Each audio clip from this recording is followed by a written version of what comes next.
Jelgavas dome ir devusi zaļo gaismu tirdzniecības centra projekta turpināšanai Cukurielā. Iedzīvotāji ilgstoši šo ieceru neatbalstīja, un pirms gaidāmās domes sēdes netālu no iecerētās projekta būvniecības vietas organizēja piketu.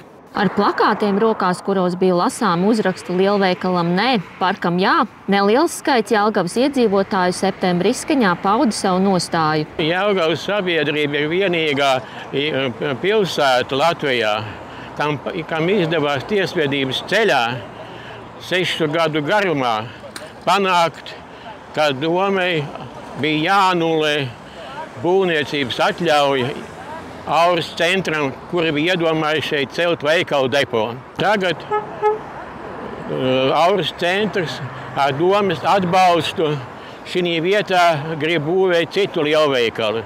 Nelaime jau tā, ka, lai šo lielveikalu apkalpot, šī krustojumā, kur tagad veidojas jau korķi, šeit ir domāts būvēt rotācijas apli. Lielupas krastā lielveikals nebūtu nepieciešams Jelgavā. Tas, man liekas, īsti nav godīgi pret sabiedrību. Lielveikalam šitai nav piemērota vieta vienkārši. Īpašums pieder projekta attīstītājiem Auras centrs, kas arī rosināja detaļu plānojumu un vides pārskatu izstrādi. Iedzīvotāji vēlas teritorijā redzēt parku un norāda pašvaldībai, lai attīstītājiem tiktu ierādīta cita teritorija. Un mēs ceram, ka doma šito gabalu samainīs, attīstītājiem iedos citu teritoriju lielveikaliem. Jelgavai vismaz man zināmas 4 teritorijas. Tikmēr projekta attīstītājs Aura centrs norāda, ka neredz iespēju atkāpties no sākotnējās ieceres.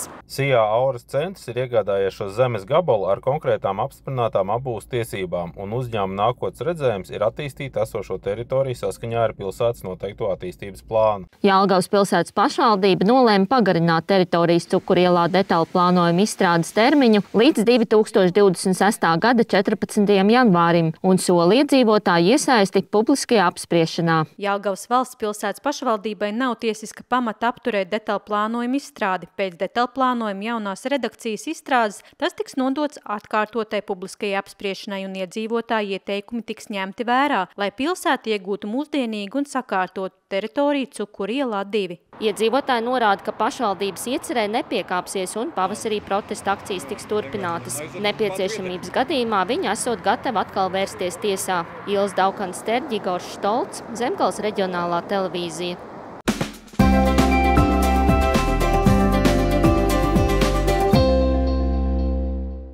Bauskas novadā, reaģējot uz straujo Covid izplatību, ievieš papildus piesardzības pasākumus aprūpes iestādēs. Tiek dezinficētas telpas, ievērota distance un pastiprināti tiek kontrolēts aprūpes darbinieku veselības stāvoklis. Bauskas slimnīca saskaras ar personāla saslimšanas gadījumiem un aicina iedzīvotājus būt atbildīgiem par savu veselības stāvokli. Intensīvāka inficēšanās ar Covidu šogad sākās jau vasarā. To izjūt arī Bauskas slimnīcā. Ir vērojams šis Covid pieaugums, ir šī tendence, kad cilvēki vairāk ir uz darba nespējas lapām un attiecīgi arī tādā veidā mēs redzam šo dinamiku. Apmeklētājiem ir jālieto individuāla aizsardzības līdzekļi, šajā gadījumā maska, jo skaidrs, ka mums ir ļoti daudz kronisko un aprūpējumu stacionāro pacientu, viņiem diemžēl ir samazināta šī imunitāte. Covids īpaši bīstams ir senioriem. Bauskas novada aprūpes iestādes norāda, ka līdz šim brīdim nav konstatēts neviens saslimšanas gadījums, taču ieviesta virkne piesardzības pasākumu. Klienti mums ir reģistrēti pie ģimenes ārstiem, kuri vakcinē klientus. Ja tāds gadījums tiks konstatēts, mums ir izolātora telpas, kur ievietosim slimo klientu, tā mēs strādājam. Piesardzības pasākumu ieviest arī sociālajā aprūpes centrā Dērpele. Vadītāji atzīst, ka iepriekšējais Covid periods devis mācību, un šobrīd rīcības plāns ir skaidrs. Mums pat ir sociālais darbinieks, stāv pie ēdam zāles durvīm, liek visiem rokas mazgāt. Ir nodrošināta arī maskas jau, arī aprūpētājs ierodoties darbā. Tātad temperatūras mērīšana, pašsajūtas izvērtējums ir, ko ieraksta attiecīgi žurnāliņā, lai pēc tam nebūtu nekādas problēmas. Valsts sociālās apdrošināšanas centrs Zemgale informē, ka pēdējie Covid-19 saslimšanas gadījumi bijuši vasarā.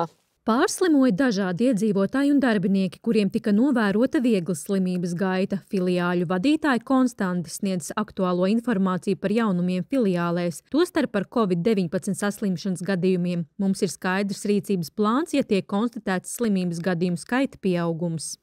Lai izvairītos no infekcijas izplatības riskiem, speciālisti norāda, ka ikvienam svarīgi ir sekot līdz savai pašsajūtai. Ne aprūpas iestādēs, ne arī Bauskas slimnīcā pat laban pacientu apmeklējuma ierobežojumi ieviesti netiek, taču pieaugot slimības izplatībai, situācija var mainīties. Ilis Daukans Terģe, Mikus Andersons, Zemgales reģionālā televīzija.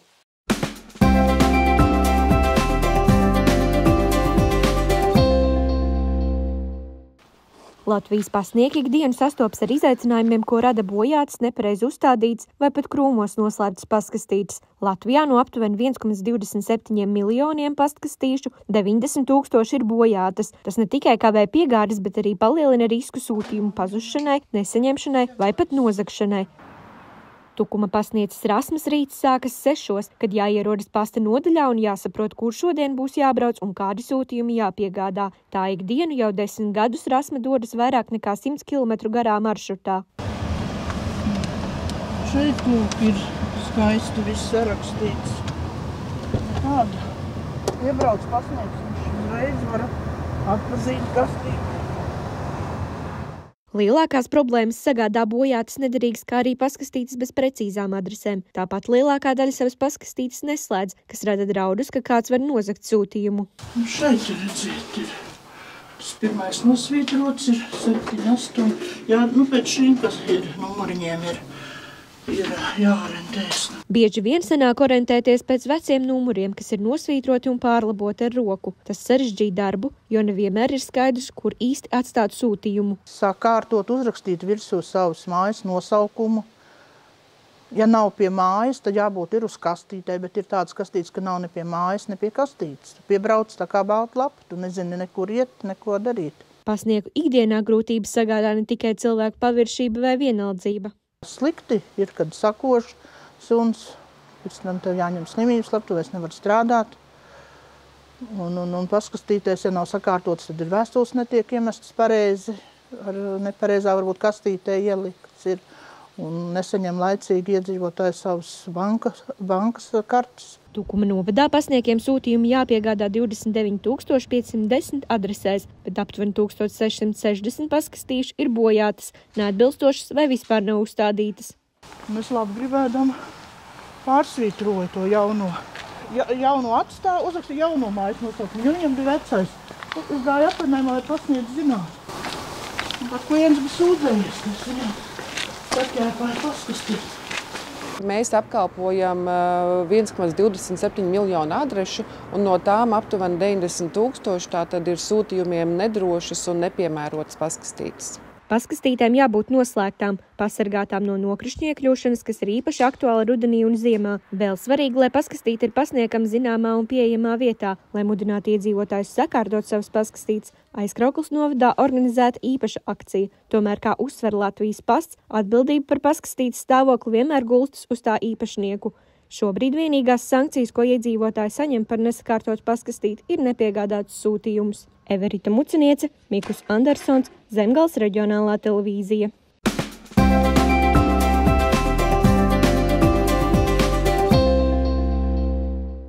1. oktobrs tiek atzīmēts kā starptautiskā senioru diena, kuras mērķis ir pievērst sabiedrības uzmanību vecāka gada gājuma cilvēku lomai un ieguldījumam sabiedrībā, kā arī veicina viņu aktīvu iesaist dažādās citās aktivitātēs. Tā biedrība Pensionāru iespēju centrs, kas apvieno vecāka gada gājuma cilvēkus un cilvēkus ar invaliditāti, maina priekšstatu, ka pensionāri tikai sabiedrības pasīvā daļa. Viņi ir aktīvi, radoši un spēj dot nozīmīgu ieguldījumu sabiedrības labā. Mēs esam PICA, Pensionāru iespēju centrs. Šobrīd esam atbraukuši uz Vilci, un šodien mēs esam atveduši savu nelielu izstādīti. Biedrība Pensionāru iespēju centrs dibināta 2013. gadā, un šobrīd tajā ir 20 biedru. Kundzītes ne tikai atrod radošu pieeju jaunu rokdarbu meistarošanā, bet labprāt arī sniedz padomus un apmācības, kā arī veido izstādes, lai ne tikai parādītu savu veikumu, bet tādējādi uzrunātu arī citus seniorus, būt aktīviem un radošiem.